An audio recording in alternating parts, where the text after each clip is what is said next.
이 영상은 당신의 생명을 구할 수 있습니다. 지금 이 순간에도 당신의 동맥이 서서히 막히고 있다면 어떨까요? 심장마비나 뇌졸중이 발생하기 몇 달 전부터 우리 몸은 필사적으로 경고 신호를 보냅니다. 하지만 대부분의 사람들은 이 신호들을 무시하거나 다른 원인으로 돌립니다.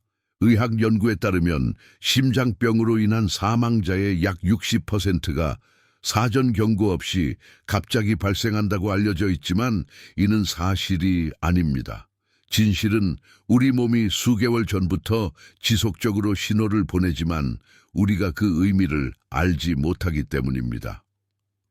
매년 한국에서는 수십만 명이 관상동맥 질환과 말초동맥 질환으로 고통받고 있습니다. 더욱 충격적인 사실은 환자의 대부분이 동맥이 이미 70% 이상 막힌 후에야 병원을 찾는다는 것입니다. 이때는 이미 응급 상황이 된 후입니다. 그렇다면 우리는 왜 이렇게 늦게 깨닫는 걸까요? 바로 막힌 동맥의 초기 증상들이 너무나 일반적이고 애매모호하게 나타나기 때문입니다. 오늘은 대부분의 사람들이 놓치기 쉬운 막힌 동맥의 9가지 위험 신호를 공개합니다. 이는 무작위적인 증상이 아닙니다. 심혈관 의학 연구를 통해 과학적으로 입증된 조기 경고 신호들입니다.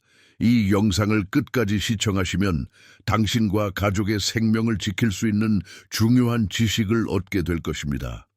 생명을 구하는 정보를 전하기 전에 저희 채널을 처음 방문하시는 분들을 환영합니다.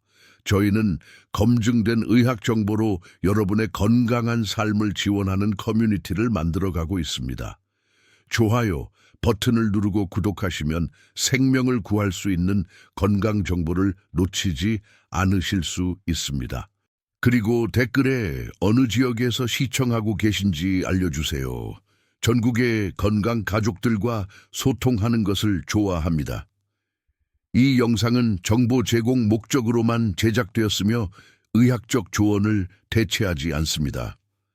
모든 연구 자료는 검증되었으며 참고 문헌은 설명란에서 확인하실 수 있습니다. 자, 이제 막힌 동맥이 보내는 첫 번째 경고 신호부터 알아보겠습니다. 첫 번째 신호는 운동할 때 숨이 차는 증상입니다. 예전에는 쉽게 할 수 있었던 활동을 할 때 갑자기 숨이 가빠지기 시작합니다. 엘리베이터 대신 계단을 이용하거나 빠른 걸음으로 걸을 때, 심지어는 평소보다 조금만 빨리 걸어도 숨이 차는 것을 느낍니다. 이는 단순한 체력 저하가 아닙니다. 대한심장학회 연구에 따르면 운동 시 호흡 곤란은 관상동맥 협착의 가장 초기 징후 중 하나입니다. 동맥이 좁아지면 심장 근육에 충분한 산소가 공급되지 않아 심장이 더 빠르게 뛰어야 하고, 이에 따라 폐도 더 많은 산소를 공급하려고 과도하게 작동하게 됩니다. 특히 주목해야 할 점은 이런 호흡 곤란이 점진적으로 나타난다는 것입니다. 처음에는 격렬한 운동을 할 때만 느끼다가 시간이 지나면서 가벼운 활동에서도 숨이 차게 됩니다. 많은 사람들이 이를 나이 때문이라고 생각하지만 실제로는 심장으로 가는 혈류가 제한되고 있다는 중요한 신호입니다. 평소 쉽게 하던 일상 활동이 힘들어진다면 심혈관 검진을 받아볼 필요가 있습니다. 두 번째 신호는 가슴 불편감이나 압박감입니다. 많은 사람들이 심장병 하면 극심한 가슴 통증을 떠올립니다. 하지만 실제로는 막힌 동맥으로 인한 초기 증상은 날카로운 통증보다는 미묘한 불편감으로 나타나는 경우가 더 많습니다. 서울대학교 의과대학 연구에 따르면 관상동맥질환 환자의 약 40%가 전형적인 흉통 대신 가슴의 답답함, 압박감 또는 조임감을 호소했습니다. 이런 증상은 보통 신체 활동 중에 나타나며 휴식을 취하면 사라지는 특징이 있습니다. 환자들은 이런 감각을 다양하게 표현합니다. 누군가가 가슴을 꽉 쥐고 있는 것 같다거나 무거운 것이 가슴을 누르고 있는 것 같다고 말합니다. 어떤 분들은 속쓰림과 비슷하다고 하기도 합니다. 이런 애매한 증상 때문에 많은 사람들이 소화불량이나 근육 긴장으로 오해하고 넘어가게 됩니다. 특히 위험한 것은 이런 증상이 나타났다 사라지기를 반복한다는 점입니다. 동맥이 부분적으로 막혀 있을 때는 평소에는 증상이 없다가 심장에 더 많은 혈액이 필요한 상황에서만 증상이 나타납니다. 따라서 운동이나 스트레스 상황에서 가슴 불편감이 반복된다면 반드시 심장 검사를 받아야 합니다. 세 번째 신호는 팔, 어깨, 목, 턱으로 퍼지는 통증입니다. 심장과 멀리 떨어진 부위의 통증이 실제로는 막힌 동맥의 신호일 수 있다는 사실을 아는 사람은 많지 않습니다. 이를 의학적으로 연관통이라고 부르며 심장에서 시작된 신호가 신경 경로를 통해 다른 부위에서 느껴지는 현상입니다. 국립심뇌혈관센터 연구에 따르면 급성 심근경색 환자의 약 30%가 가슴 통증보다 팔이나 어깨 통증을 먼저 경험했습니다. 특히 왼쪽 팔의 통증이 가장 흔하지만 오른쪽 팔이나 양쪽 팔 모두에 나타날 수도 있습니다. 이런 연관통의 특징은 운동이나 스트레스와 연관되어 나타난다는 것입니다. 평소에는 아무 증상이 없다가 계단을 오르거나 빨리 걸을 때 갑자기 왼쪽 팔이 아프거나 어깨가 무거워집니다. 목이나 턱의 통증도 마찬가지입니다. 치과에 가도 원인을 찾을 수 없는 턱 통증이 실제로는 심장 문제의 신호일 수 있습니다. 특히 여성의 경우 이런 비전형적인 증상이 더 흔하게 나타납니다. 가슴 통증 없이 어깨나 등의 통증만 느끼는 경우가 많아 진단이 늦어지는 경우가 있습니다. 설명할 수 없는 상체 통증이 활동과 관련되어 반복적으로 나타난다면 심혈관 검진을 고려해야 합니다. 네 번째 신호는 극심한 피로감과 무기력증입니다. 충분한 휴식을 취했음에도 불구하고 지속되는 피로감은 많은 사람들이 간과하는 막힌 동맥의 중요한 신호입니다. 이는 단순한 스트레스나 수면 부족으로 인한 피로와는 전혀 다른 양상을 보입니다. 연세대학교 의과대학 연구에 따르면 관상동맥질환 환자의 약 50%가 진단 전 수개월간 설명할 수 없는 극심한 피로감을 경험했다고 보고했습니다. 이는 심장으로 가는 혈류가 제한되면서 심장이 효율적으로 혈액을 펌핑하지 못하기 때문에 발생합니다. 이런 피로는 특별한 특징이 있습니다. 평소 쉽게 하던 일들이 갑자기 매우 힘들어지고 조금만 활동해도 심하게 지치게 됩니다. 예를 들어 평소에 문제없이 하던 집안일이나 짧은 거리 걸기조차 견디기 어려워집니다. 밤에 충분히 잤는데도 아침에 일어나기가 힘들고 하루 종일 기운이 없는 상태가 지속됩니다. 특히 여성의 경우 이런 피로감이 심장 문제의 주요 신호일 수 있습니다. 남성에 비해 전형적인 흉통이 적게 나타나는 대신 극심한 피로감을 더 자주 경험합니다. 갱년기 증상이나 스트레스로 치부하기 쉽지만 갑작스럽고 지속적인 피로감이 나타난다면 심혈관 평가를 받아보는 것이 중요합니다. 다섯 번째 신호는 발과 다리의 부종과 차가운 느낌입니다. 말초동맥 질환으로 인해 다리로 가는 혈류가 제한되면 여러 가지 증상이 나타납니다. 가장 흔한 것이 하지 부종과 차가운 감각입니다. 한국혈관외과학회 연구에 따르면 말초동맥 질환 초기 환자의 약 60%가 발과 발목의 부종을 경험합니다. 이는 혈액 순환이 원활하지 않아 정맥에서 심장으로 돌아가는 혈액이 정체되면서 발생합니다. 특히 하루 종일 서서 일하거나 오래 앉아 있은 후 양말을 벗으면 깊은 자국이 남거나 신발이 꽉 끼는 느낌을 받게 됩니다. 동시에 발과 다리가 차갑게 느껴지는 증상도 나타납니다. 같은 환경에서도 다른 사람들은 괜찮은데 유독 발이 차갑고 만져보면 실제로 온도가 낮게 느껴집니다. 이는 동맥이 좁아져 따뜻한 동맥혈이 충분히 공급되지 않기 때문입니다. 더 진행되면 다리털이 빠지거나 발톱이 두껍고 느리게 자라는 증상도 나타날 수 있습니다. 작은 상처가 잘 낫지 않거나 감염이 잘 되는 것도 혈액 순환 장애의 신호입니다. 이런 증상들이 지속된다면 혈관 검사를 받아볼 필요가 있습니다. 여섯 번째 신호는 소화 불량과 메스꺼움입니다. 심장 문제가 소화기 증상으로 나타날 수 있다는 사실은 많은 사람들이 모르는 중요한 정보입니다. 특히 여성과 당뇨병 환자에서 이런 비전형적 증상이 더 자주 나타납니다. 분당 서울대병원 연구에 따르면 여성 심근경색 환자의 약 42%가 흉통 대신 소화불량, 메스꺼움, 구토 등의 소화기 증상을 주로 호소했습니다. 이는 심장과 위장을 지배하는 자율신경이 연결되어 있어 심장의 문제가 소화기 증상으로 나타날 수 있기 때문입니다. 이런 소화기 증상의 특징은 일반적인 소화불량과는 다른 패턴을 보인다는 것입니다. 특별한 음식을 먹지 않았는데도 속이 메스껍고 불편하며 제산제를 먹어도 잘 나아지지 않습니다. 특히 활동할 때 더 심해지고 휴식을 취하면 나아지는 경향이 있습니다. 상복부의 불편감이나 명치 부위의 답답함도 심장 문제의 신호일 수 있습니다. 많은 분들이 위염이나 위궤양으로 생각하고 소화기내과를 먼저 찾지만 검사에서 특별한 이상이 발견되지 않는 경우가 있습니다.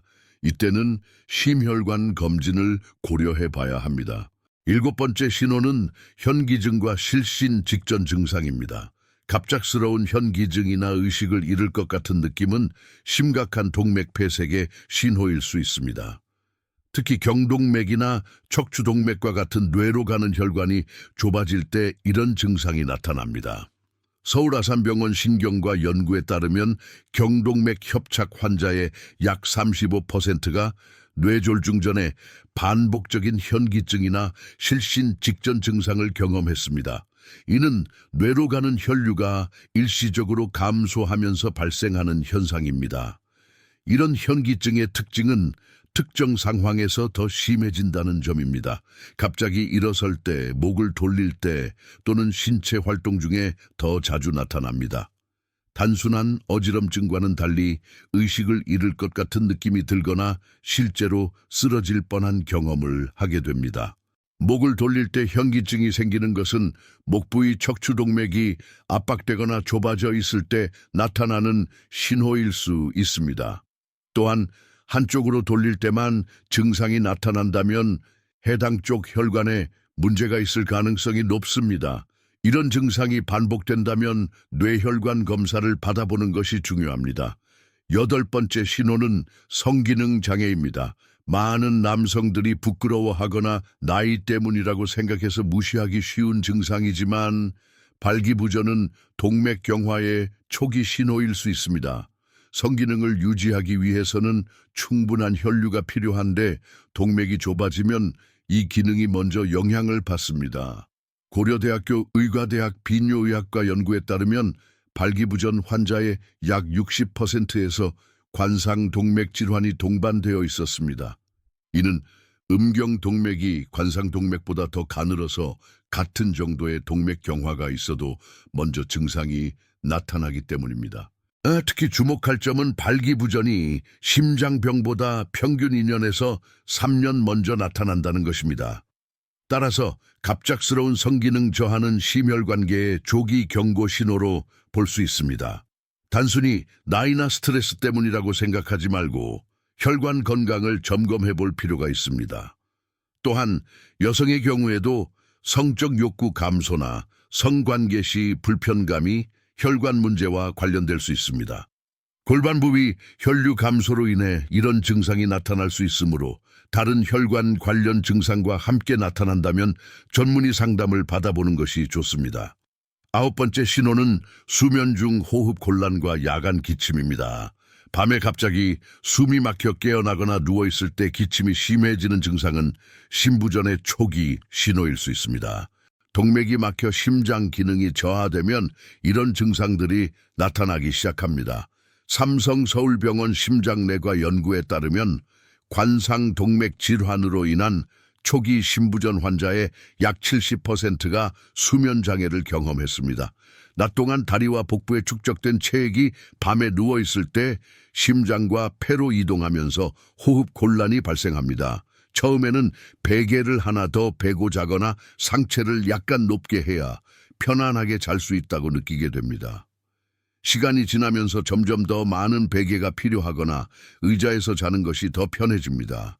밤에 갑자기 숨이 막혀 깨어나는 발작성 야간 호흡곤란도 나타날 수 있습니다. 기침도 중요한 신호입니다. 특히 누울 때 심해지는 마른 기침이 지속되면서 가끔 흰색이나 분홍빛 거품 가래가 나온다면 심장 기능 저하를 의심해 볼 수 있습니다. 감기나 알레르기 치료로 나아지지 않는 기침이 계속된다면 심장 검사를 받아보는 것이 중요합니다. 지금까지 살펴본 9가지 신호는 모두 막힌 동맥이 보내는 중요한 경고입니다. 이 중 하나라도 해당된다면 당황하지 말고 전문의와 상담 받아 보시기 바랍니다. 동맥경화는 서서히 진행되는 질환이지만 조기에 발견하고 적절히 관리하면 충분히 예방하고 치료할 수 있습니다. 현대 의학은 막힌 동맥을 진단하고 치료하는 다양한 방법을 가지고 있습니다. 약물 치료부터 혈관 성형술, 스텐트 시술, 우회술까지 환자의 상태에 따라 최적의 치료를 선택할 수 있습니다. 무엇보다 중요한 것은 조기 발견과 생활 습관 개선입니다. 정기적인 건강검진을 통해 혈압, 혈당, 콜레스테롤 수치를 관리하고 금연, 규칙적인 운동, 건강한 식습관을 유지하는 것이 가장 기본적이면서도 효과적인 예방법입니다. 스트레스 관리도 중요한 요소 중 하나입니다. 만약 가족력이 있거나 위험 요인을 가지고 있다면 더욱 주의 깊게 몸의 신회귀 기울여야 합니다. 당뇨병, 고혈압, 고지혈증, 비만, 흡연 등은 모두 동맥경화를 가속화시키는 요인들입니다. 몸이 보내는 신호를 무시하지 마세요. 작은 증상이라도 지속되거나 여러 개가 함께 나타난다면 반드시 전문의와 상담받으시기 바랍니다. 조기 발견과 적절한 치료는 건강한 삶을 지키는 가장 확실한 방법입니다. 이 영상이 막힌 동맥의 위험 신호를 이해하는 데 도움이 되었다면 댓글에 도움이 되었습니다 라고 남겨주세요. 여러분의 피드백은 저희가 더 나은 건강 콘텐츠를 만드는 큰 동기가 됩니다. 이 정보가 유용했다면 좋아요 버튼을 눌러주시고 가족과 친구들에게도 공유해 주세요. 생명을 구할 수 있는 정보는 더 많은 사람들에게 전해져야 합니다. 건강한 삶을 위한 더 많은 정보를 원하신다면 구독하는 것을 잊지 마세요. 막힌 동맥의 위험, 신호에 대해 알아보는 시간을 가져주셔서 감사합니다. 당신의 심장과 혈관은 평생 당신을 위해 일하는 소중한 동반자입니다. 그들이 보내는 신호에 귀 기울이고 건강을 지키기 위해 노력하세요. 예방과 조기 발견이야말로 건강한 노년을 보장하는 가장 확실한 방법임을 기억하시기 바랍니다.